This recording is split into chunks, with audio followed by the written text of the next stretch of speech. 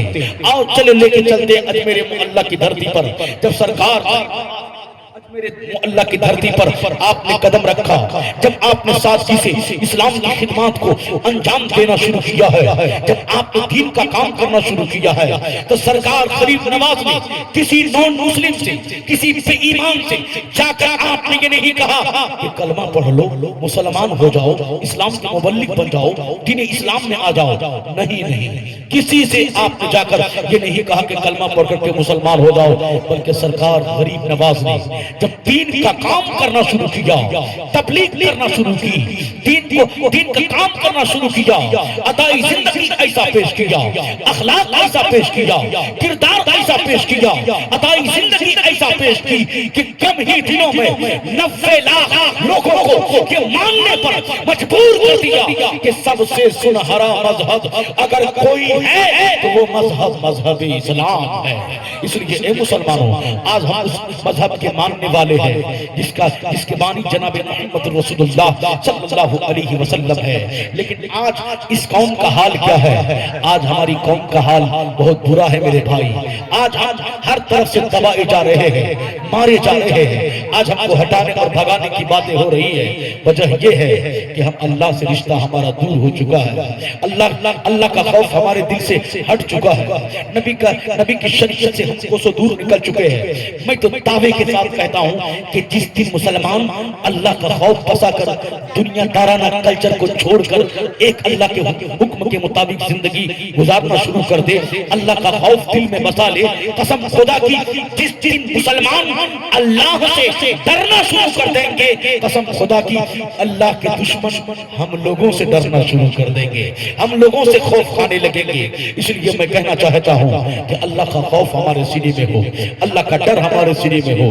نبی کریم صلی اللہ علیہ وسلم کی شریعت، ان کے کردار، ان کے اخلاق، ان کی سنت پر ہمارا اور آپ کا عمل ہو، تب کامیابی قدم چومے گی، تب ہم کامیاب اور کامران ہو سکتے ہیں۔ اس لیے اے مسلمان، اپنے ذہن کو قریب کرو۔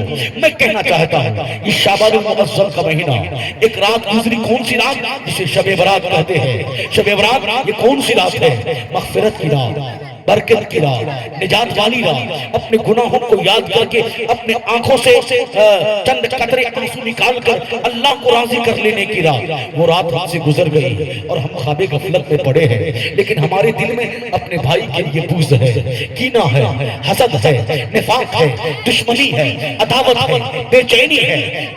میرے ملت کے نوجوانوں، اعلیٰ حضرت فرماتے ہیں جس مسلمان نے کسی مسلمان کی حق تلفی کی، ان کا مال غصب کیا، ان کے اپنے دل میں بغض رکھا، کینہ رکھا، نہ اس کی صلاۃ التسبیح قبول ہوگی، نہ نوافل قبول ہوگی، نہ روزہ قبول، نہ حج قبول، سب سے کا رد ہے، اس لیے کہ عبادت کی قبولیت کا تعلق یہ دل سے ہے۔ جب تک دل پاک نہیں ہوگا کسی عبادت کا صلہ، کسی عبادت کی برکت ہمیں اور آپ کو نہیں مل سکتی۔ اس لیے مسلمانوں کا دل پاک ہونا چاہیے، صاف ہونا چاہیے، کس سے؟ بغض سے، کینہ سے، نفاق سے، عداوت سے، دشمنی سے، بے چینی سے۔ مسلمان ہیں، ہمارا دل پاک ہونا چاہیے۔ مثال سے میں آپ کو سمجھانا چاہتا ہوں، گلاس میں اگر پانی ہو، اس میں ایک قطرہ پیشاب ڈال دیا جائے چچا، تو وہ پانی پاک ہوگا کہ ناپاک ہوگا؟ ناپاک ہوگا۔ اگر سمندر جہاں ندی بہہ رہی ہے، تیز پانی ہے، بہہ رہی ہے، دریا ہے، سمندر ہے، اس میں 100 آدمی 2000 لوگ پیشاب کریں گے، وہ پانی پاک ہوگا کہ ناپاک ہوگا؟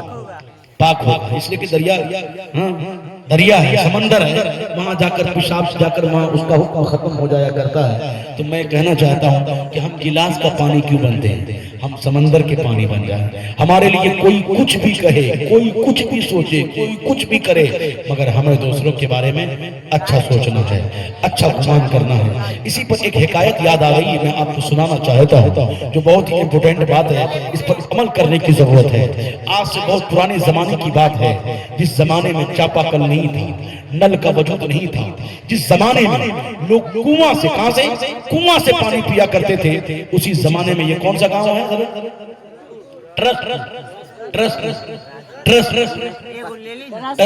ٹرسپور میں، اسی زمانے میں مثال کے طور پر آپ کے یہاں کنواں تھا، اس کنویں میں کتا گر گیا۔ کیا گر گیا؟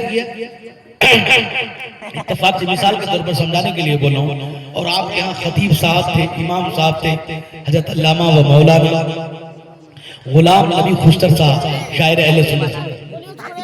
تو ہمارے بھائی عبدالودود بھائی، محبوب بھائی، غلام غوث بھائی، 4 آدمی مل کے آئے حضرت کے پاس، کہا حضرت کنویں میں کتا گر گیا، اب کنواں کا پانی کیسے پیا جائے؟ تو حضرت تو صرف شاعر ہے نہیں، حضرت شاعر کے ساتھ ساتھ عالم دین بھی اور اچھے عالم ہیں، ٹھیک ہے؟ کہا جائیے وہ عبدالودود صاحب بالٹی لیجئے اور کنواں سے 200 بالٹی پانی نکالیے، کنواں پاک ہو جائے گا۔ عبدالودود بھائی، محبوب بھائی اور جو تھے ساتھ سے چلے گئے، کہا چلو حضرت نے بتا دیا، گئے بالٹی لیا اور پانی نکالا 200 بالٹی، کہاں سے؟ کنواں سے۔ عبدالودود بھائی بہت چالاک تھے، کہا نہیں بھائی ہم لوگ پہلے نہیں پیئیں گے، پہلے پانی لیتے ہیں گلاس میں، چلو حضرت مولانا غلام خوشتر کو، غلام نبی خوشتر کو پلاتے ہیں، جب یہ پی لیں گے تو پھر ہم لوگ پینا شروع کر دیں گے۔ آپ لوگ بھی بہت چالاک تھے بھائی، تو گلاس میں پانی لیا، لینے کے بعد آ گئے کہاں؟ حضرت مولانا غلام نبی خوشتر کی بارگاہ میں، کہا امام صاحب یہ پانی نوش فرمائیے۔ بھئی یہ عالم ہے، اب انہوں نے پانی کو سنت کے مطابق دیکھا، تو پانی دیکھ کے پینا سنت ہے، سنت کے مطابق دیکھا گلاس میں، تو اس میں کتا کا بال نظر آیا۔ کیا آیا؟ کتا کا بال نظر آیا۔ تو حضرت نے انکار کر دیا، میں یہ پانی نہیں پیوں گا عبدالودود بھائی۔ اچھا آپ سب کو پلانا چاہتے ہیں، آپ ہی نہیں پینا چاہتے، تو انہوں نے کہا پھر یہ کتا کا بال کیسے آ گیا؟ تو عبدالودود بھائی نے کہا آ گیا تو بھائی کیا کریں؟ تو کہا کہ پھر حضرت نے کہا کہ کتنا پانی نکالا؟ بولا 200 نکالا، جتنا کہا حضرت اتنا نکال دیا۔ بولے کتا کا بال کیسے آ گیا پھر؟ تو عبدالودود بھائی نے کہا آ گیا تو کیا کریں؟ پھر حضرت کے دل میں خیال آیا، ذہن میں بات آئی، پانی نکالا؟ بولا ہاں نکال لیا۔ بولا کتا کہاں ہے؟ بولا وہ کتا کہاں ہے؟ تب عبدالودود بھائی نے کہا حضرت کتا تو کنواں میں ہی ہے۔ تب کہا حضرت نے کہا اے عبدالودود بھائی، اگر کتا کنواں میں رہے گا اور تم پوری زندگی پانی نکالتے رہو گے تو کنواں کا پانی پاک نہیں ہوگا۔ پہلا طریقہ یہ ہے کہ اس کنواں کنواں سے کتا کو نکالیے، پھر کنواں پاک کیجیے تو پھر کنواں پاک ہوگا۔ بس اسی طرح سے ہمارے دل میں، آپ کے دل میں، بھائی کے دل میں حسد کا، بغض کا، کینے کا، انانیت کا، جلن کا، دشمنی کا کتا گر گیا ہے۔ اب ہم اسے نماز پڑھ کر کے پاک کرنا چاہتے ہیں، زکات دے کر کے پاک کرنا چاہتے ہیں، مگر بیٹھا ہے کتا، وہ پاک نہیں ہونے دیتا۔ تو پہلا طریقہ یہ ہے مسلمانوں کہ اس دل سے، اس دل کے کنویں سے حسد کا، بغض کا، کینے کا، انانیت کا، جلن کا، دشمنی کا کتا باہر نکال کر پھینک دیجئے۔ پھر ہم داتا پیر کی بارگاہ میں آئیں گے، پھر ہم نمازیں پڑھیں گے، روزہ رکھیں گے، انشاءاللہ ایک سجدہ ہم مسلمانوں کو جنتی بنانے کے لیے کافی ہو جائے گا۔ اور یہ کام بہت مشکل ہے میرے بھائی، سب کام آسان ہے لیکن دل کو صاف کرنا یہ آسان نہیں ہے۔ نماز پڑھنا بھی آسان، روزہ رکھنا بھی آسان، زکات دینا بھی آسان، مگر اپنے بھائی کے لیے، سماج کے لوگوں کے لیے، بہن کے لیے، اپنے بھائی کے لیے دل صاف نہیں کر سکتے۔ میں کہنا چاہتا ہوں دل پاک ہونا بہت ضروری ہے۔ جب تک دل پاک نہیں ہوگا کسی عبادت کا صلہ، کسی عبادت کی برکت ہمیں اور آپ کو نہیں ملے گی۔ اس لیے آپ دل پاک کریں گے اپنے بھائیوں کے لیے، اپنے علماء کے لیے، اپنی بیوی کے لیے، اپنے باپ کے لیے ہمارا دل پاک ہونا چاہیے۔ اب یہ کیسے پاک ہوگا؟ بس ایک منٹ میں حضرت سے سماعت کریں، پھر میں اپنی بات کو آگے بڑھاؤں۔ مثال کے طور پر میرے دل میں خیال آیا کبھی کبھی، اگر انبن ہو جاتی ہے تو دل میں دشمنی ہوتی ہے نا، وہ عبدالودود بھائی وہ آدمی ہے یار، اس کو تو تباہ ہو جانا چاہیے، اس کو برباد ہونا چاہیے، مر جانا چاہیے۔ حافظ غلام غوث صاحب، اسے تو امجد صاحب، اس کو تو تباہ ہو جانا چاہیے۔ یہ خیال کیوں آیا؟ کیوں؟ معلوم؟ کینہ کی وجہ سے، کینہ کی وجہ سے، دشمنی کی وجہ سے۔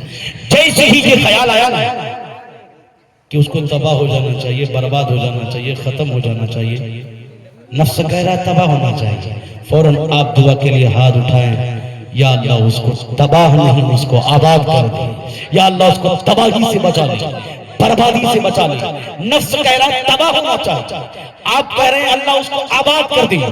اسی طرح دھیرے دھیرے دل سے کینہ کپٹ نکل جائے گا اور ہم مسلمانوں کا دل بالکل پاک صاف ہوتا چلا جائے گا۔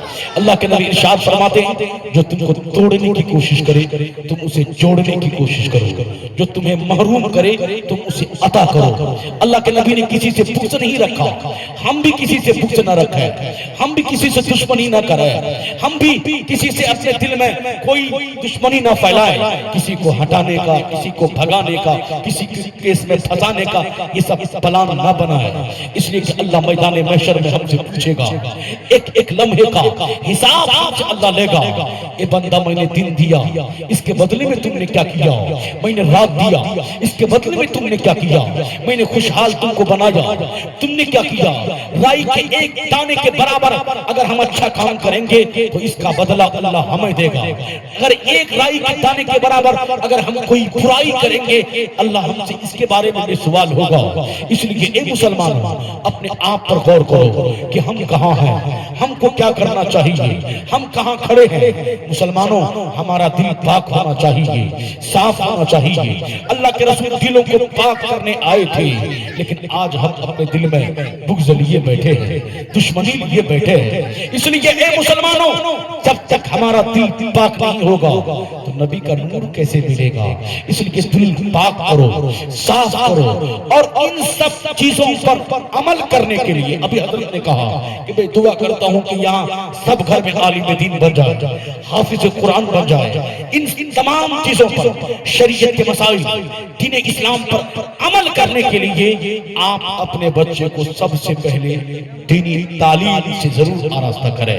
میں یہ نہیں کہتا کہ آپ اپنے بچے کو ڈاکٹر مت بنائیے، انجینئر مت بنائیے، پروفیسر مت بنائیے، بنائیے، وقت کی ضرورت ہے۔ اس دور جدید میں IPS بھی ہونا ضروری ہے، انجینئر بھی ہونا ضروری ہے، ڈاکٹر بننا بھی ضروری ہے، وکیل ہونا بھی ضروری ہے، مگر مسلمان ہونے کے ناطے سب سے پہلے اپنے بچے کو اتنی تعلیم دے دیں کہ جس سے آپ کا بچہ حلال اور حرام کا فرق جان جائے، ماں باپ کی خدمت جان جائے، بڑوں کا ادب جان جائے، علماء کی قدر جان جائے۔ اتنی تعلیم آپ اپنے بچے کو دے دیں، اتنی تعلیم ضرور دیں جس سے آپ کا بیٹا خود آپ کا جنازہ پڑھا لے، کسی مولانا کو کھوجنے کی ضرورت نہ پڑے۔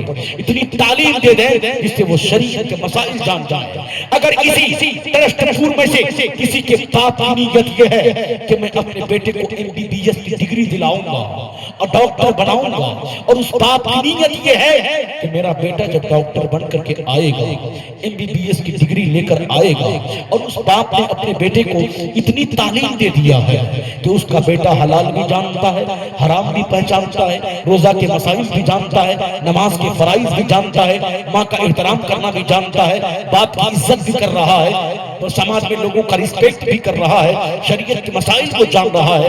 اب اس باپ کی نیت یہ ہے کہ میں اپنے بیٹے کو ڈاکٹر بناؤں گا، وکیل بناؤں گا، جج بناؤں گا، اور اس باپ کی نیت یہ ہے کہ جب میرا بیٹا ڈاکٹر بن کر کے آئے گا تو میرا بیٹا جب کلینک میں بیٹھے گا تو ان غریب، مزدور، مفلس، لاچار غریب کا علاج بھی کم روپے لے کر کرے گا۔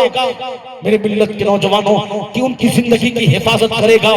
تو جس طرح ایک بیٹے کو حافظ قرآن، عالم دین بنانا ثواب اور عبادت کا کام ہے، اسی طرح آپ کا اپنے بیٹے کو ڈاکٹر بنانا بھی ثواب کا کام ہوگا، انجینئر بنانا بھی ثواب کا کام ہوگا، IPS بنانا بھی ثواب کا کام ہوگا۔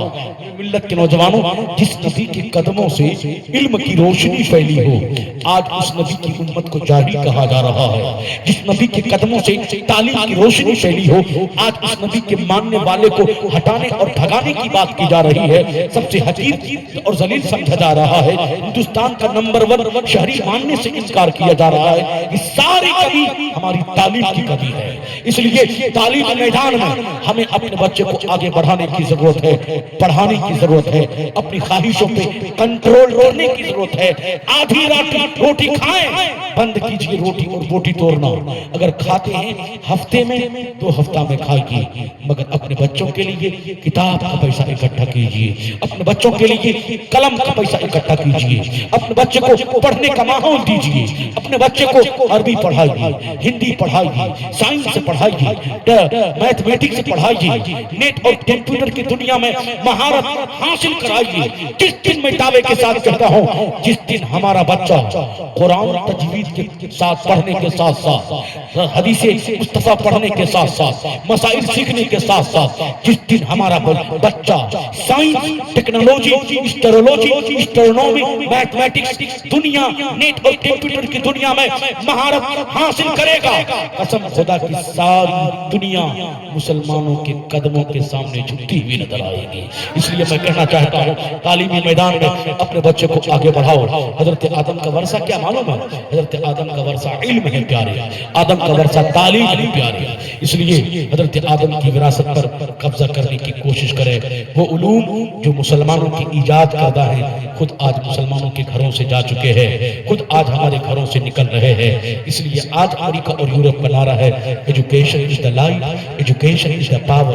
علم طاقت کا نام ہے، علم روشنی کا نام ہے، مگر اسی کو میرے نبی نے 1400 سال پہلے کہا، العلم نور، العلم قوت۔ علم روشنی کا نام ہے، علم پرکاش کا نام ہے، علم اجالے کا نام ہے۔ اس لیے ہمیں اور آپ کو چاہیے کہ نبی کریم پر جب پہلی وحی کا آغاز ہوتا ہے، اقرأ بسم ربک الذی خلق، read in the name of your Lord who has created all that exists۔ نبی کریم پر جب پہلی وحی کا آغاز ہوتا ہے، وہ نہ نکاح سے تعلق رکھتی ہے، نہ طلاق سے تعلق رکھتی ہے، نہ کھانے سے تعلق رکھتی ہے، نہ پینے سے تعلق رکھتی ہے، نہ معاشی زندگی سے تعلق رکھتی ہے، نہ معاشرتی زندگی سے تعلق رکھتی ہے۔ نبی پر جو پہلی وحی آئی تھی، وہ علم کی اہمیت کو اجاگر کرنے کے لیے آئی تھی، وہ پوری دنیا کو تعلیم یافتہ بنانے کے لیے آئی تھی۔ جس بھیانک دور میں میرے نبی تشریف لائے تھے، وہاں علم کا کوئی ماحول نہیں تھا، علم کی کوئی روشنی نہیں تھی، علم کی کوئی شعاع نہیں تھی۔ ایسے جہالت کے عالم میں، ایسے تاریکی کے عالم میں اللہ کے نبی صلی اللہ علیہ وآلہ وسلم نے صرف 23 سال کی کلیل قلیل مدت میں 1,24,000 کم و بیش صحابہ کے ہاتھوں میں قلم تھما کر کے دنیا کو یہ پیغام دیا تھا کہ اسلام مٹنے کے لیے نہیں بلکہ اسلام قیامت تک رہنے کے لیے آیا ہے، اور اسلام کے دامن میں کسی ایک گوشے کا علم نہیں ہوگا۔ دنیا کے تمام علوم، ایجوکیشن، نالج جو پائے جائیں گے وہ اسلام کے دامن سے وابستہ ہوگا، وہ اسلام کے دامن سے جڑا ہوگا۔ میرے ملت کے نوجوانوں، لیکن آج کہاں ہے؟ سب سے پیچھے، تعلیم میں پیچھے، دولت میں پیچھے، روپیہ میں پیچھے، غیبت میں آگے، چغلی میں آگے، دوسرے کو ہٹانے بھگانے، کیس میں دھسانے پھنسانے، یہ کام میں ہم آگے ہیں، غیبت کرنے میں ہم آگے ہیں۔ یہی وجہ ہے کہ آج ساری دنیا ہم کو تباہ کر رہی ہے، ہم کو ہٹانے اور بھگانے کا پلان بنایا جا رہا ہے۔ ہندوستان کا نمبر 1 شہری ماننے سے انکار کیا جا رہا ہے۔ وہ دن دور نہیں جب ہم کو مارا جائے گا، دیکھ رہے ہیں حالات، کاٹا جائے گا۔ ہندوستان کے بگڑتے حالات آپ کی نگاہوں کے سامنے ہے۔ اس لیے تعلیمی میدان میں اپنے بچوں کو آگے بڑھاؤ، اتنا پڑھاؤ، اتنا پڑھاؤ، دینی اور دنیاوی تعلیم اتنا آراستہ کرو کہ آپ کا بچہ زبان ہندی کا بھی ماہر ہو جائے، زبان انگلش کا بھی ماہر بن جائے، زبان نیٹ اور کمپیوٹر کی دنیا میں بھی مہارت حاصل کر لے۔ اسی ٹرسٹ پور میں سے اگر کسی نے اپنے بیٹے کو انگلش کی اتنی تعلیم دے دیا ہے، انگلش زبان میں اتنا مہارت حاصل کر لیا ہے، نبی کریم صلی اللہ علیہ وسلم دین دنیا دونوں تعلیم اس نے حاصل کر لیا ہے، تو اگر کوئی گستاخ میرے نبی کی شان میں گستاخی کرے تو اگر انگلش زبان میں، تو وہ ٹرسٹ پور کی وہ ماں کا سپوت جو زبان انگلش میں مہارت رکھتا ہو تو انگریزی زبان میں میرے نبی کی عظمت کو غیروں کے سامنے بیان کرتے ہوئے نظر آئیں گے۔ اگر زبان ہندی میں کوئی گستاخ میرے نبی کی شان میں گستاخی کرے تو ہمارے وہ بچے جو زبان ہندی میں مہارت حاصل کیے ہوئے ہیں تو ہندی زبان میں حضور اکرم صلی اللہ علیہ وآلہ وسلم کی عظمت و شان کو غیروں کے سامنے بیان کرتے ہوئے نظر آئیں گے۔ اگر کئی نیٹ اور کمپیوٹر کی دنیا میں ہمارے علماء کا کارٹون بنانے کی کوشش کرے تو ہمارے بچے ان کے منہ پر بھرپور تماچے کے لیے تیار رہے۔ اس لیے تعلیمی میدان میں اپنے بچے کو آگے بڑھاؤ، اتنا پڑھاؤ کہ ہندوستان کے ہڈی پات ہمارا اپنا بچہ ہو اور اس بچے کو دین کی اتنی تعلیم ہو کہ وہ اسلام جانتا ہو، قرآن جانتا ہو، حدیث مصطفیٰ اس کے سینے میں ہو، نبی کریم صلی اللہ علیہ وسلم کی شریعت، ان کے اخلاق، ان کے سنت نبوی کے مطابق ان کی زندگی گزرتی ہو تو قسم خدا کی پھر دیکھنا مسلمان کبھی تباہ نہیں ہو سکتا، مسلمان کبھی برباد نہیں ہو سکتا۔ پھر انشاءاللہ کامیابی ہمارے گھر میں، خیر و برکت ہمارے گھر میں، انشاءاللہ جو بھی دعا ہم کریں گے اللہ ہماری دعا کو ضرور قبول فرمائے گا، ہماری دنیا ہماری آخرت دونوں کو سنوار دے گا۔ اس لیے میں کہنا چاہتا ہوں اپنے ذہن کو قریب کرو، اپنے بچوں کو پڑھاؤ، اور اس دور جدید میں مسلک اعلی حضرت عظیم البرکت امام احمد رضا کے عشق کا جام پلا کر آپ اپنے بچے کو انگریزی کی تعلیم دو، ہندی کی تعلیم دو، زبان انگلش میں مہارت حاصل کراؤ۔ جب آپ کا بچہ، ہمارے بچہ امام احمد رضا کے عشق کا جام لے کر انگریزی کی تعلیم حاصل کریں گے، ہندی کی تعلیم حاصل کریں گے، عربی اردو میں مہارت کے ساتھ ساتھ عربی ادب کا وہ ماہر ہوگا وہ بچہ، تب نہ وہ بچہ اعلی حضرت کی عظیم کتاب فتاوی رضویہ کو انگریزی میں کرتا ہوا نظر آئے گا، اعلی حضرت کی کتاب کو عربی میں کرتا ہوا نظر آئے گا۔ جب عرب کے لوگ پڑھیں گے، انگریز ممالک میں یہ کتاب پہنچے گی، پڑھیں گے تو کہنے پر مجبور ہو جائیں گے کہ مانا عرب نے تجھ کو یگانا، گایا عرب نے تیرا ترانہ، مانے ہیں تجھ کو سارا زمانہ، حامی سنت اعلی حضرت۔ اس لیے اے مسلمانوں، اور تعلیم کے معاملے میں جو امام احمد رضا کا مشن مجھے نظر آ رہا ہے، دوسرا ماحول مجھے نظر نہیں آ رہا ہے۔ اس لیے آج ہمارے پاس سب کچھ ہے، پہلے سے ہم اچھا کھا رہے ہیں، پہلے سے اچھا پہن رہے ہیں، پہلے سے اچھا میرے گھر ہے، پہلے سے سب ساری فیسلٹیاں ہیں، لیکن ہمارے پاس، آپ کے پاس جو کچھ ہے اس کا صحیح استعمال نہیں ہو رہا ہے۔ جس دن ہمارے پاس، آپ کے پاس جو کچھ ہے اس کا صحیح استعمال ہو جائے تو یہ کیا بہار کیا، ہندوستان کیا، چین کیا، جرمن کیا، جاپان کیا، ساری دنیا میں مسلک اہل سنت، دعوے کے ساتھ کہتا ہوں، مسلک اہل سنت یعنی مسلک اعلیٰ حضرت کا بول بالا ہوتا ہوا نظر آئے گا، اور پوری دنیا یہ کہنے پر مجبور ہو جائے گی کہ وادی رضا کی کوہ ہمالا رضا کا ہے، جس سمت دیکھیے وہ علاقہ رضا کا ہے۔ اس لیے مسلمانوں، جس دن ہمارے اخلاق اچھے ہو جائے، کردار اچھے ہو جائے، مسجدوں کو ہم آباد کرنا شروع کر دیں، ولیوں کے دامن سے ہم وابستہ ہو جائیں، ماں باپ کی خدمت ہم کریں، بڑوں کا ادب ہم کریں، چھوٹوں سے پیار ہم کریں گے، بھائی چارگی، اخوت و محبت کے ساتھ زندگی ہم گزاریں گے، قسم خدا کی چند سال نہیں گزریں گے جب شریعت کے موافق ہم زندگی گزاریں گے، یہ ظالم جو ہم کو ٹارگٹ بنا رہا ہے یہی کہنے پر مجبور ہو جائیں گے، اور یہ ظالم کہہ گزریں گے کہ کوئی گل باقی رہے گا نہ چمن رہ جائے گا، پر رسول اللہ کا دین حسن رہ جائے گا، پر رسول اللہ کا دین حسن رہ جائے گا۔ اس لیے اے مسلمان، ہمیں اور آپ کو سدھرنے کی ضرورت ہے، ہمیں اپنے آپ پر غور و فکر کرنے کی ضرورت ہے کہ ہم کہاں ہیں، ہمارا قدم کہاں ہے، ہم مسلمان کیسے بنے رہے، ہمارا ایمان کیسے سیف رہے، ان ساری باتوں پر ہماری توجہ ہونی چاہیے، تب پھر ہم داتا پیر سے ان کے دامن کرم سے وابستہ ہو جائیں گے، تو انشاءاللہ ان کے فیضان سے اللہ ہم کو مالا مال فرمائے گا، آپ کو بھی مالا مال فرمائے گا۔ ان کے دامن سے وابستہ ہے، لیکن ان کے کیوں آج سارے لوگ ان کی محبت میں بیٹھے، کیوں؟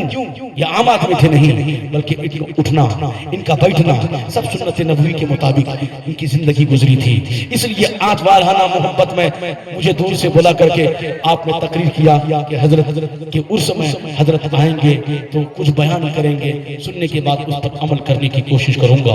اللہ کے نبی ارشاد فرماتے، آخری بات سنیے اور تقریر ختم کریں، اس لیے اللہ کے نبی ارشاد فرماتے ہیں کہ اپنے جوانی کو، بڑھاپے سے پہلے جوانی کو غنیمت سمجھ لے کہ ابھی تو جوان ہے، تیرے بدن میں طاقت ہے، قوت ہے، اس لیے کہ اصل جوانی کی عبادت ہے۔ اگر آپ نے جوانی میں کوئی اچھا کام نہیں کیا، نیک کام نہیں کیا، نماز نہیں پڑھی، روزہ نہیں رکھا، ماں باپ کی خدمت نہیں کیا، جب بوڑھا ہو جائے گا ٹھیک سے عبادت نہیں کر پائے گا۔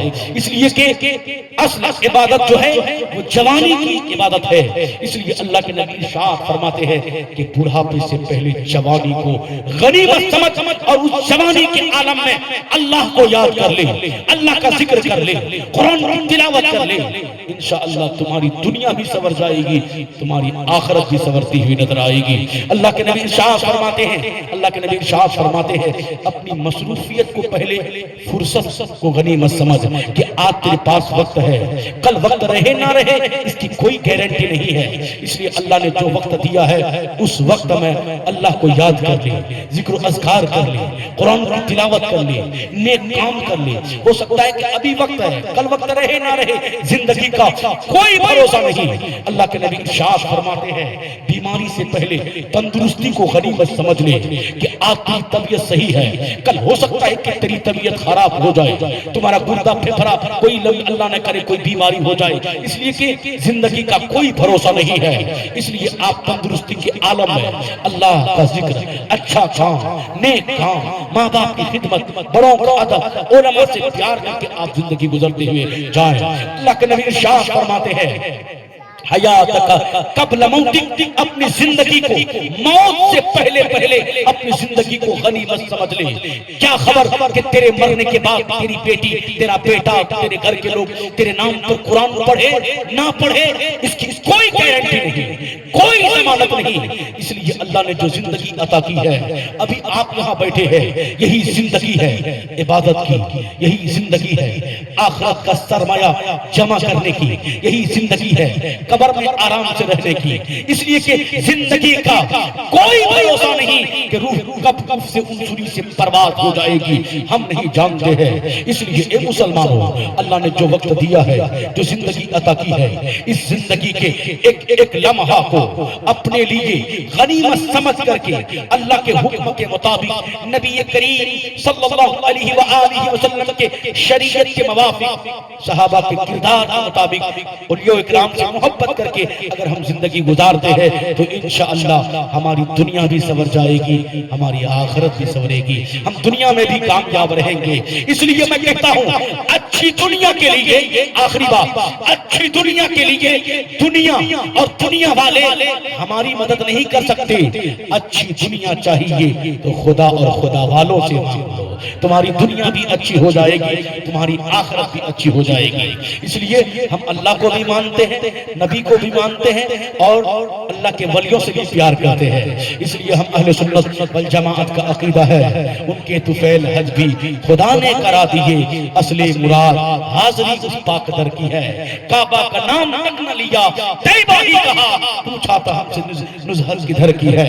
اس لیے اے مسلمانوں، اس لیے آج بہت ساری جماعتیں آپ کو بہکائے گی، آپ ان کے بہکاوے میں نہ آئیں، ان کے بہکاوے میں جانے کی ضرورت نہیں ہے۔ کہیں گے کہ اللہ کے نبی صلی اللہ علیہ وسلم نے اپنی ماں کی قبر پر ہاتھ اٹھا کر دعا مانگا تو اللہ کے نبی نے منع کر دیا، بہت ساری روایتیں بیان کریں گے۔ اس لیے آپ مسلک اعلیٰ حضرت کے دامن کو مضبوطی سے پکڑ لیجئے، انشاءاللہ اس دور جدید میں مسلک اعلیٰ حضرت کے دامن سے جو وابستہ ہو گیا، مسلک اعلیٰ حضرت سے سچی پکی محبت کر لیا، قسم خدا کی ان کی دنیا بھی سنور جائے گی، یہاں بھی کامیاب رہے گا، مرنے کے بعد انشاءاللہ وہ شفاعت محمدی کا حقدار بنتا ہوا نظر آئے گا۔ انہی چند باتوں کے ساتھ میں اپنی تقریر کو، گفتگو کو ختم کرتا ہوں، اس لیے کہ اتنا ہی دینا چاہیے اتنے سننے، ورنہ تو میں ڈیڑھ گھنٹہ دو گھنٹہ تقریر ہوتی ہے۔ اب انشاءاللہ کسی موقع سے تشریف لانا ہوا تو پھر انشاءاللہ پر مغز خطاب نایاب سے آپ حضرات مستفیض ہوں گے۔ اللہ تعالیٰ سب سے پہلے ہمیں، اس کے بعد آپ حاضرین کو سن کر عمل کی توفیق عطا فرمائے۔ پر یا استغفر اللہ ربی پر یہ سارے لوگ لا الہ الا اللہ محمد رسول اللہ۔ برگے ہنا پہ لکھتا ہوں میں درد دل کی بات، شاید کے رفتہ رفتہ لگے دل ربا کے ہاتھ۔ اقول هذا واخر دعوانا الحمد لله رب العالمين وما علينا من بلاغ۔ السلام علیکم۔